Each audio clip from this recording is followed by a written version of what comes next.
नमस्ते महाराज जी। महाराज जी, मेरा सवाल ये है कि अगर हम कोई भी चीज़ दुनिया में रियल में अगर बनी है तो वो कभी ना कभी किसी के पहले दिमाग में ज़रूर बनाई गई होगी। तो मैं आपसे ये पूछना चाहता हूँ कि क्योंकि मैंने गुनायतन को पूरा बनते हुए देखा है, तो ये आपके ही थॉट में पहले बना होगा।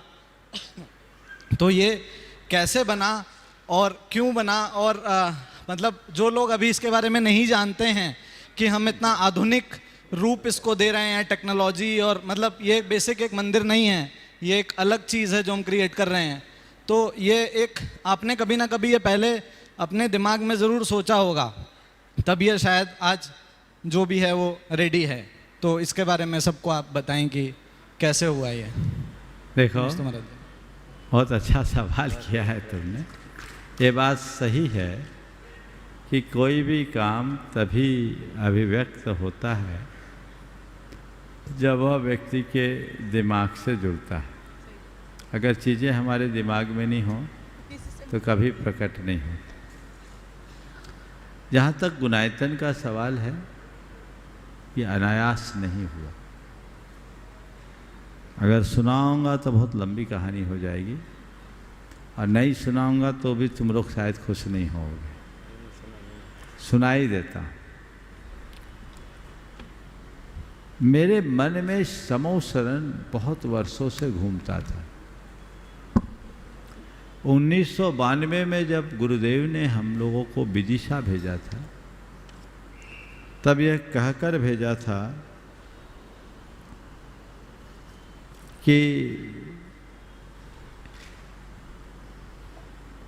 विदिशा शीतलनाथ भगवान की त्रय कल्याणक भूमि है, वहाँ जा रहे हो, समाज उत्साहित हो तो वहाँ कुछ करवा देना। हम लोग गए, समाज में उत्साह जगा, और 57 बीघा भूखंड उदयगिरी में क्रय किया गया 1992 में। तब मेरे मन में आया कि यहाँ समोसरण उतरना चाहिए। गुरुदेव से आशीर्वाद लिया, उनका आशीर्वाद भी मिला, और मैं चाहता था कि जैसा शास्त्र में समोसरण है वैसा हूबहू होना चाहिए। फिर मैंने समोसरण के बारे में खूब अध्ययन करना शुरू किया। आगम में समोसरण के जितने संदर्भ मिले मैंने उन्हें घोंटा, और कितनी अनगिन सामायिक में मैं समोसरण में खोया। उसका परिणाम ये निकला कि मेरे आंख बंद करते ही मेरी कल्पना का समोसरण मेरे सामने प्रकट हो जाता। संयोग अलग बना। उसके बाद 2000 में भी हमारा चातुर्मास हुआ। गुरुदेव को वो स्थान उपयुक्त नहीं लगा, और हम लोग फिर दूसरी तरफ चले गए। 2001 में गुरुदेव का विदिशा पदार्पण हुआ, और वो उदयगिरी से शिफ्ट होकर शहर में आ गया, और वहाँ पत्थर का विशाल समोसरण बन रहा। ये समोसरण की योजना बनी, बीच में इन लोगों का भी चातुर्मास विदिशा हुआ था, लेकिन मेरे अवचेतन मन में वो समोसरण बना रहा। विदिशा का जैसा मैं चाहता था वैसा निमित्त नहीं बना, पर बहुत विशाल समोसरण वहाँ बन रहा है गुरुदेव की कृपा से। ये अपने आप में अनूठा है। फिर जब सम्मेद शिखर जाना हुआ, तो सम्मेद शिखर जी के लिए लोगों ने मुझसे कहा, महाराज यहाँ आप आए हो तो यहाँ कुछ होना चाहिए। वहाँ की स्थितियों को देखकर मेरे मन में भी आया कि देश में सब जगह निर्माण हो रहा है, अच्छी बात है, पर ये मूल तीर्थ है, शाश्वत तीर्थ है, यहाँ भी निर्माण होना चाहिए, क्योंकि शाश्वत तीर्थ तो यही है। और यहाँ निर्माण हो तो कुछ ऐसा निर्माण हो जिससे लोगों को जैन धर्म की आधारभूत बातों का परिज्ञान हो सके।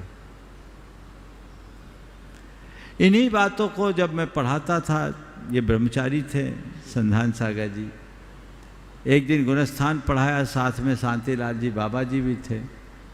जब मैंने गुणस्थानों की व्याख्या की तो बाबा जी ने कहा, महाराज आप गुणस्थान के बारे में कुछ कराइए। वही बात मेरे मानस में आ गई और मुझे लगा कि 14 गुणस्थानों को आधार बनाकर सारे जैन तत्व ज्ञान का प्रतिपादन किया जा सकता है। ये घटना 2006 की। मैंने गुरुदेव से आशीर्वाद लिया, लोगों से चर्चा की, लोग एकत्रित हुए। 2007 से इसकी प्रक्रिया को हमने शुरू किया। ट्रस्ट बना, कमेटी बनी, कुछ लोग आगे आए। 2008 में उसका शिलान्यास हुआ। शुरुआत में बहुत छोटा रूप था, लाइट एंड शो की टेक्नोलॉजी से। पर चीज़ें जब बढ़ी आगे तो मुझे लगा ये चीज़ अब बहुत पुरानी हो गई। मैंने उसे हटाया, फिर नए सिरे से सुना। फिर एक लंबी कथा चली, कई तरह की टेक्नोलॉजी का प्रयोग हुआ। 2009 से लेकर 2017 तक हमने 3 स्टोरी बोर्ड तैयार करके उसे कचरे के ढेर में डाला। हमें पसंद नहीं आया। मेरे मन में आता था कि कुछ ऐसा हो जो एकदम यूनिक हो, जिसको देख के ही व्यक्ति के मुख से निकले वाह।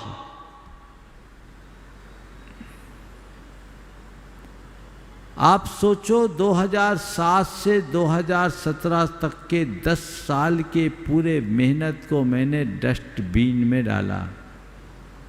मेरे सामने एक चैलेंज था और चैलेंज लेना मेरी शुरू से आदत रही है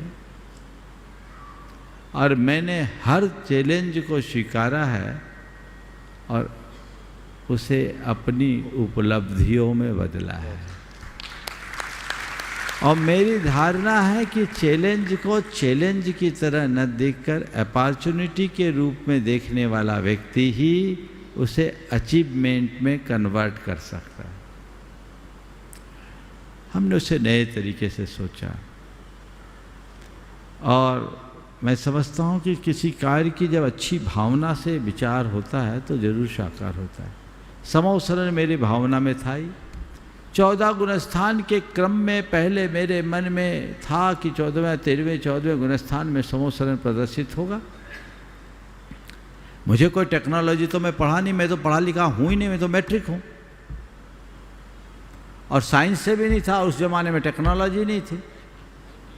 लेकिन जितने टेक्नोलॉजी से जुड़े हुए लोग मुझसे जुड़े, और मैं तो किताब पढ़ने से ज्ञान नहीं होता, लोगों को पढ़ने से भी बहुत ज्ञान प्राप्त किया जा सकता और मैं वही करता। लोग जुड़े, चीज़ें मेरे